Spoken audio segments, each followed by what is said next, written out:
Nature. Cat. Hello. So even though it's raining today, my happy place is most certainly outdoors, and one day I will build myself, an outdoor kitchen with an outdoor oven. And I'm very much looking forward to getting back to the farm camp and and cooking in their outdoor space. But for now, get off my leaves.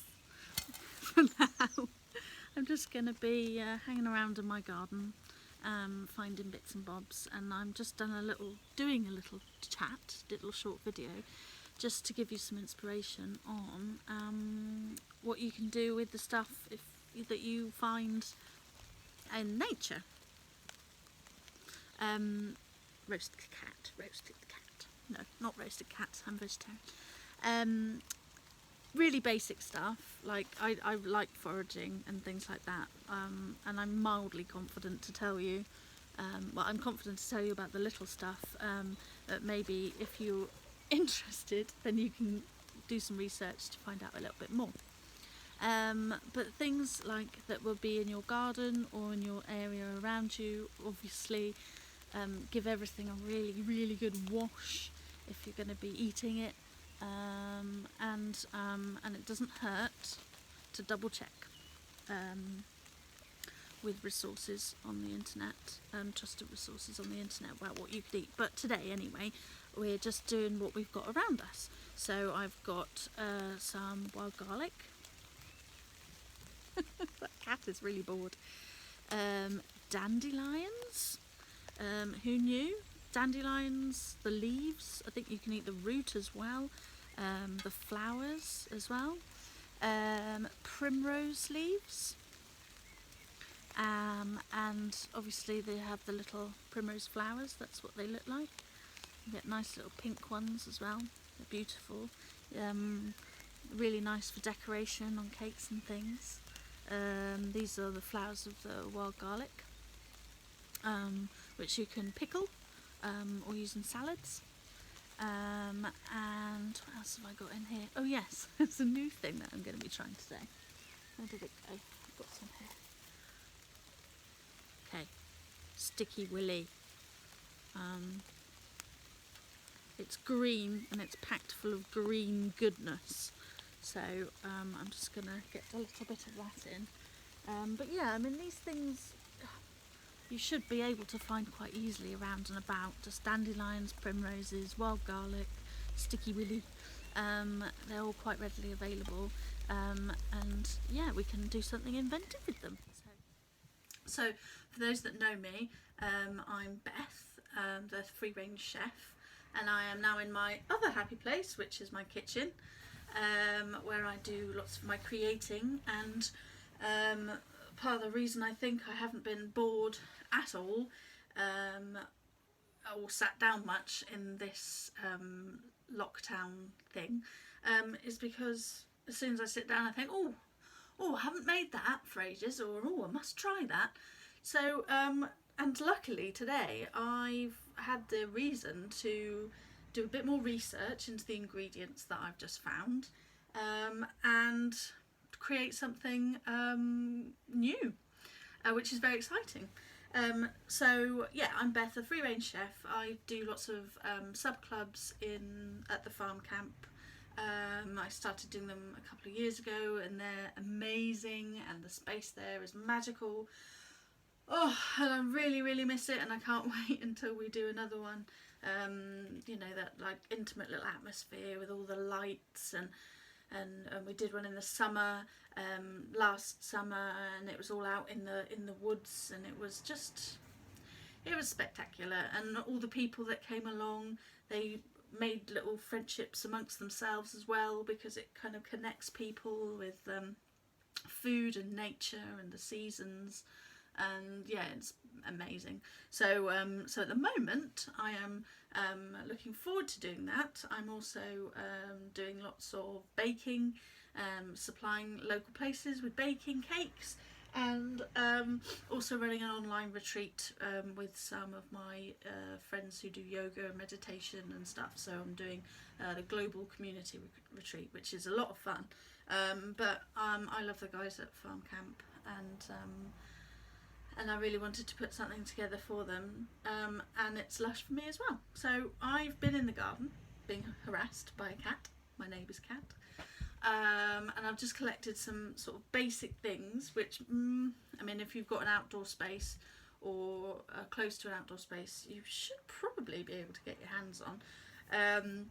Wild garlic, some people might have a bit more difficulty with this because it's not quite as prolific everywhere. It's sort of coming to the, not the end, but it's been out for a long time now, so it might be harder to find in some places. Of course, these things are a seasonal thing. So the wild garlic there, I've got some wild garlic. I've got this stuff. This is called cleavers. This sticky willy, goosegrass. It's that stuff that you used to throw at each other when you're in the playground. And you'd stick to people's backs and then they'd walk around, and it was hilarious. This is amazing stuff. I mean, it doesn't really taste of much, but if you just want to get a load of vitamin C and green goodness, this is amazing. What was I doing? Some wonderful research. Yeah, it's just incredible. Vitamin C. It's from the coffee family, don't you know? So I've been looking at Robin Harford, who's the Eat Weeds guy. He's very good. He's got a really comprehensive website. I also did a foraging talk with Chris from Heavenly Hedgerows, and she's very good at all things foragey. So that's sort of who I've been inspired by, and I'm still learning, but it's incredible and it really piques my interest. So we've got these.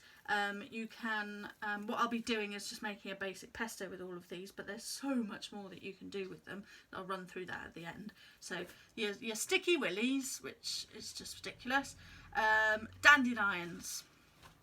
I always thought these were the bane of my life in the garden until I started eating them, and then I thought, man, why have I been just chucking them away all this time? So the leaves we're using here, again, dandelions, vitamin C, antioxidants. They are essentially like a wild superfood, if you like to use that term. And again, you know, they're sort of a bit bitter. Springtime ones are a little bit more bitter. I think they get a little bit mellowed out, like autumn time. So different seasons, things taste different. Yeah, dandelions, amazing. Again, they're used as a coffee alternative, a substitute for that, and you can use them in all sorts of other things as well, which again I'll mention in a minute. Primroses. So obviously you get loads of little pretty yellow primroses in the garden, and you can, you know, sprinkle them on your salads and your cakes and all your edible gubbins. But then I just realised that you can eat the leaves as well. Oh, someone's already had a nibble out of this one. So these can be a bit spicy, with a anise kind of flavour to it. These ones are pretty mellow. So I've just got, yeah, so sticky willy, dandelions, wild garlic and primrose leaves. In my NutriBullet jobby, I've got, now I found this stem ginger in honey in the back of my cupboard. I'm sure some of you will have things lurking in the back of your cupboard. There's always something that we can do with them. Because some of these leaves are a bit bitter, I've added just about tablespoon of honey to the pesto, as we're calling it, or the sauce or whatever, green goddess sauce. So yeah, there's a bit of honey, there's a pinch of salt, there's some olive oil, there's a handful of cashew nuts, and there's a toasted cashews and a handful of toasted pumpkin seeds. And then essentially I'm gonna take the green bits off the side of the primroses, because we're not cooking them or anything, so I don't want too much of the stalky stuff in. I know NutriBullets kind of, you know, they blitz everything up, so but yeah, so all of these things can be used in loads of other different things. with primrose leaves you can make conserves with them, so that's basically doing like a syrup and adding them in. They've got a really gentle sweet smell to them, although I've never really noticed it that much before, but maybe you'd pick it up if you stewed them down. And obviously used on cakes and things like that. So it's kind of just like making a heady vitamin C pesto, which isn't like the most inviting title, but with things like this, you know, even if they don't have the most flavour to them, even if you sort of think, well, what's the point in eating that, they have got so much goodness in them that even if you just put a bit of them in with other things, then you will benefit. You know, I don't know quantity wise how many dandelion leaves you need to eat to feel the benefit, but essentially it's not going to do you any wrong, is it? It's going to be okay. So yeah, I'm just going to wang the rest of this in. I can't, it makes me so happy that you can actually eat this. It's ridiculous, really. It's very good for cleansing, you know, nourishing, cleansing for your liver and your kidneys and things like that. It tastes very green, apparently. That's what Karen, the sensitive foodie, said. You can use it. It tastes very green. So hopefully this collection of flavours in here will set it off. I've got a bit of lemon lying around, so I'm just gonna put that in anyway, because it's been eyeing me up all day, going, use me, use me. Yes. Okay, right. I'm gonna give it a blitz. I'll probably have to add a little bit more oil to it or water to it or something like that. But here we go. Let's see. Green stuff. It smells nice. Green. Green. Let's get a spoon and try some. So I have just been eating the leaves, so I've got just a leafy taste in my mouth already, but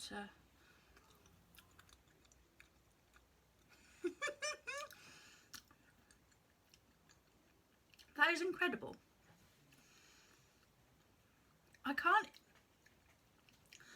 I'm struggling to put it into words. It's spicy. It's got a kick from all of it. It's got that nice sweet edge of the honey. It's like nothing else I've ever eaten before. But it's incredible. So primrose leaves, dandelion leaves, wild garlic, sticky willies, and what else was in there? Is that it? And then the pumpkin seeds and the cashews and the olive oil and a bit of honey and some salt. I think, yeah, it's amazing. So, you know, obviously pesto is #1 thing to have in your fridge. It's brilliant for everything. You can let it down with a bit more oil and dress it on salads. Dandelion leaves and primrose leaves, things like that, can be used in salads as well, or you can wilt them down like you would with some spinach, like maybe saute them with a little bit of salt and pepper and some butter, and I've got green stuff everywhere. Yeah, the cleavers, the sticky willies, you can saute them in butter as well, or in a bit of olive oil, or just add them into stews and soups and things like that. Yeah, and if you want, and obviously the wild garlic flowers, these are pretty. And daisies as well. Daisies, you can make tea with daisies. Daisies are restorative and anti-inflammatory and full of vitamin C. So everything that grows in your garden is full of vitamin C. It's just all incredible. And obviously the flowers, you know, you can use. And daisies, when they're not flowered yet, you can use the little buds and pickle them, just like the same way that you would do with wild garlic flowers. Dandelion flowers, you can bake with them. You can you can make honey with them. There's so many recipes out there. So I have a feeling I'll probably be back to pest you again and tell you how to make something else with something that you find in your garden.